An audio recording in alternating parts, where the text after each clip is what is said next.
আরে আরে, এরা কারা? হঠাৎ করে আমাকে এইভাবে জড়িয়ে কেন ধরলো? আর আজকে আমি কোথায় গেলাম এবং কি কি করলাম, আমার সাথে কি কি হলো, সবকিছুই শেয়ার করব আজকের ভিডিওতে। আসসালামু আলাইকুম সবাইকে। সবাই কেমন আছেন? আশা করি সবাই অনেক ভালো আছেন। আমি আল্লাহর রহমতে অনেক ভালো আছি। আর আমার মতো অলস মানুষ কে কে আছে তারা একটু জানাবেন। এই ভিডিওটা ছিল মূলত ঈদের দ্বিতীয় দিনের, আর আমি পোস্ট করতেছি আজকে। মানে কতটা লেজি হইলে এরকম হইতে পারে। তো প্রতিবারের মতো আমিও রেডি হয়ে চলে আসতেছিলাম সাভারে এই কিউটির কাছে। তখনই বাসে ওই আপুর সঙ্গে আমার দেখা হয়, আর আপু বলতেছিল সে নাকি আমার ফ্যান। তো আপুর সঙ্গে একটু কথা বললাম, কথা বলে সাভারে এসে নামলাম। নামার পরে আমার এই কিউটি আসলো, তারপরে আমরা আবার বাসে উঠলাম। বাসে উঠে চলে আসলাম আমরা মিরপুরে আসার পরে এই ফ্লাওয়ারটা আমি তাকে দিলাম।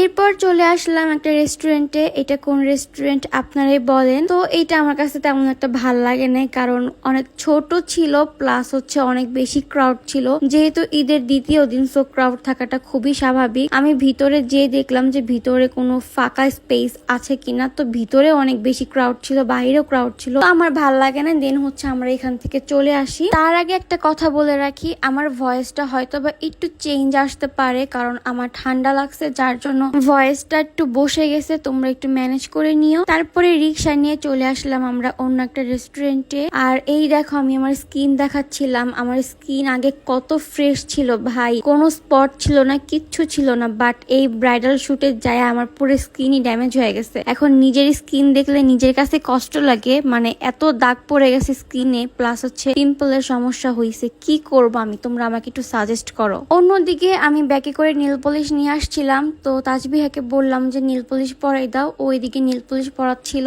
আর অন্য সাইডে আমাদের খাবারও চলে আসছে অলরেডি। তো আমি একটু ফুটেজ নিচ্ছিলাম, আর তার খাবারের দিকে কোনো মনই নাই, সেও বসে বসে নীল পলিশ দিচ্ছিল। তো ওইটাই আমি ওরে বলতেছিলাম যে নীল পলিশ দেওয়া বাদ দিয়ে আগে খেয়ে নাও। এরপর মহারানী আমার কথা শুনে তারপরে খাবার সার্ভ করতেছিল। তো দেখেন, সে নিজে আগে নিয়ে তারপর আমার দিতেছিল। এরপর খাওয়া দাওয়া শেষ করে আমরা বাহিরে চলে যাই একটু ছবি তোলার জন্য, ভিডিও করার জন্য। আর যাই আমার মনটা ভাঙা যায়, কারণ তাজবিহা আমাকে ফার্স্টেই বলছিল যে রাত্রে কিন্তু এখানে ভিডিও বা ছবি কোনোটাই সুন্দর আসে না, দিনের আলো থাকতে থাকতেই করে নাও। তো আমি ওর কথা শুনি নাই, পাকনামো করছিলাম, বলছিলাম যে এত বেশি লাইটিং, এখানে ছবি সুন্দর আসবে। বাট দেখেন ভিডিও গুলো কত কালো আসছে, আর ছবির কথা তো বাদই দিলাম। তো আর কি করার, নিজেকে নিজে এক বালতি সমবেদনা জানাই দিলাম, আর মনে মনে বললাম যে গরিবের কথা বাসি হলেও মিষ্টি হয়। এরপর একটু সামনে এগোতে এই সুইট সুইট দুইটা আপুর সাথে দেখা হয়। আপু দেখেই আমাকে ফার্স্ট একটা হাগ করে। মাশাল্লাহ, আপুটা অনেক বেশি ফ্রেন্ডলি ছিল আর অনেক কিউট ছিল। এই আপুর সাথে আরো একটা আপু ছিল, ওই আপুটা অনেক সুইট। মাশাল্লাহ মাশাল্লাহ। তো আপুদের সঙ্গে একটু কথা বললাম, কথা বলে তারপরে আপুরা কিছু পিকচার তুললো। এখান দিয়ে তাজবিহ আমাকে ভিডিও করে দিচ্ছিল। এরপর আপুদেরকে বিদায় জানিয়ে একটু সামনে আসতে এই একটা সুইটির সাথে দেখা হলো। এই সুইটিটা অনেক সুইট, অনেক কিউট কিউট করে কথা বলে। আর তোমাদেরকে আর একটা কথা বলি, তোমরা আমাকে এত বেশি ভালোবাসো, এই ভালোবাসা দেখা কিছু কিছু মানুষ জ্বলে। তো যারা জ্বলে তাদের জন্য একটাই কথা বলবো, যে একটা গানের লাইন আছে না, তোদের জ্বলবে তাতেই আমার চলবে। সো বিষয়টা হচ্ছে এইরকম।